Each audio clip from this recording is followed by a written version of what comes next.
Based on the perturbations observed in the orbit of Uranus, a brilliant young 19th century British mathematician and astronomer by the name of John Couch Adams mathematically predicted the existence and position of a massive object in the outer solar system, one he believed was large enough to be Uranus's perturber. Then, German astronomer John Gall used Adams' mathematical prediction to discover the planet Neptune in 1846, and as with Uranus, astronomers would then find perturbations in the orbit of Neptune as well. Consequently, the search for Planet X was far from over. When Clyde Tombaugh discovered the planet Pluto in 1930, many jumped to the conclusion that it was the mysterious Planet X that everyone had been looking for so long. However, when the mathematicians began running the numbers, it became quickly obvious that Pluto had nowhere near the mass to be Neptune's perturber. When you compare Pluto with the Earth, the math becomes self-evident. Here you see Pluto and the Earth. Pluto seems tiny because it is tiny. In fact, it's roughly 60% the size of our own moon. This is why Pluto was recently demoted to the status of a dwarf planet. Oh well, fame is fleeting, so let's refocus our attention on the critical point, which is the ongoing search for this elusive Planet X. In the spirit of Herschel, Adams, Gall, and Tombaugh, the National Aeronautics and Space Administration, NASA, continued the search for Planet X, and in 1992 they issued a landmark press release. It said, "Unexplained deviations in the orbits of Uranus and Neptune point to a large outer solar system body of 4 to 8 Earth masses on a highly tilted orbit beyond 7 billion miles from the Sun." After this announcement, the whole topic of Planet X mysteriously disappeared from the media spotlight. And this takes us back to the 1984 U.S. News article stating that NASA's Infrared Astronomical Satellite, IRAS, detected an object of intense speculation in 1983. Could this be the same object they reported in 1992 as being 7 billion miles from the Sun and as massive as 8 Earths? Given NASA's silence on the matter, who is to say? But then again, this silence does beg the question, what did they see and what did it look like? Perhaps a good guess starts with the IRAS itself. When we use amateur telescopes and binoculars in our backyards to view the heavens, we're looking at the skies in the visible light spectrums. However, as the name implies, the Infrared Astronomical Satellite, or IRAS for short, was used to view the heavens in the infrared spectrum. Our military and paramilitary forces use infrared devices for surveillance and to target the bad guys at night. This is because infrared devices show us the heat signatures of objects, such as the engine in this jet fighter. Likewise, astronomers use infrared telescopes to penetrate the dusty regions of space where it is difficult for us to observe cool, distant objects. With this in mind, let's assume that IRAS imaged Planet X in 1983. If so, what might it have looked like? Assuming it was spotted, it may have appeared like this, a faint reddish object. So what could that be? In 1984, astronomers felt it could be one of two things: a massive protoplanet forming at the edge of our solar system, or a brown dwarf companion to our own Sun. While a protoplanet would obviously lack the mass to perturb the orbits of Uranus and Neptune, a brown dwarf certainly would. So then what is a brown dwarf? In simple terms, a brown dwarf is an unborn star, and astronomers have recently learned that these unborn stars are the most common type in our galaxy. Unlike our Sun, which has the necessary mass to keep its own nuclear furnace burning, brown dwarfs lack the mass needed to stay lit.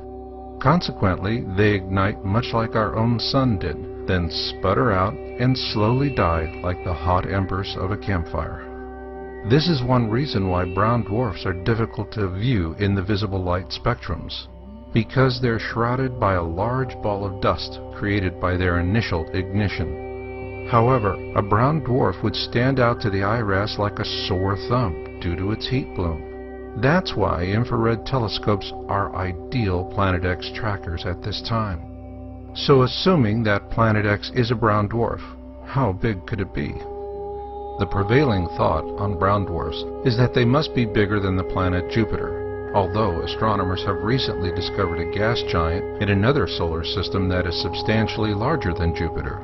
Nonetheless, the assumption here is that if Jupiter were any larger, it could ignite and become a sun. An idea that was brilliantly examined in the film 2010, The Year We Make Contact, starring Roy Scheider, John Lithgow, and Helen Mirren. Released in 1984, it was the long-awaited sequel to Stanley Kubrick's 1968 blockbuster 2001: A Space Odyssey. What's interesting to note about the movie 2010 is the closing scene. In that scene, we see two suns in the sky. Assuming that Planet X is a brown dwarf, is it possible that reality could mimic fiction and that we actually see two suns in the next 5 years? Yes, we could, if Planet X actually enters the core of our solar system. If you're sensing that the other shoe is about to fall, your instincts are spot on.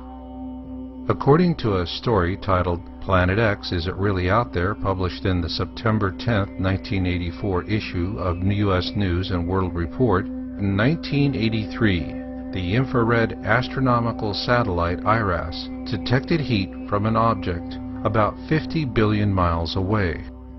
Then in 1992, NASA issued a press release in which they state that they found an object of 4 to 8 Earth masses on a highly tilted orbit beyond 7 billion miles from the Sun. If this indeed is the very same object, the numbers say it all.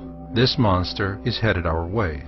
That is, assuming this object is in a long elliptical orbit around our own Sun. That brings us to the crux of the matter, and with this in mind, let's assume the following 3 things.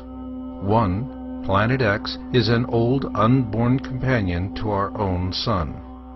2. It is in a long elliptical orbit around our Sun. And 3. It is returning to pass through the core of our solar system, which explains our recent solar violence, global warming, and ongoing Earth changes. Assuming all of this is true, it stands to reason that there would be documented history of a previous Planet X flyby. Yes, there is.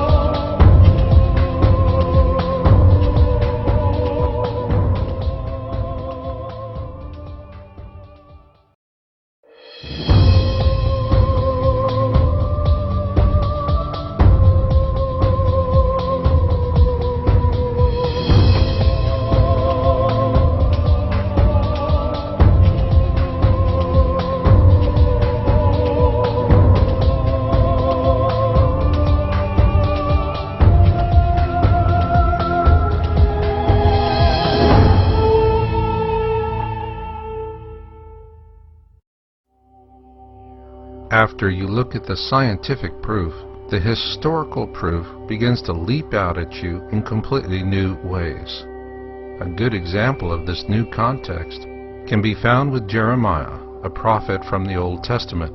He felt compelled to warn us of something he called the destroyer, and he clearly foresaw how the entire earth would suffer its wrath.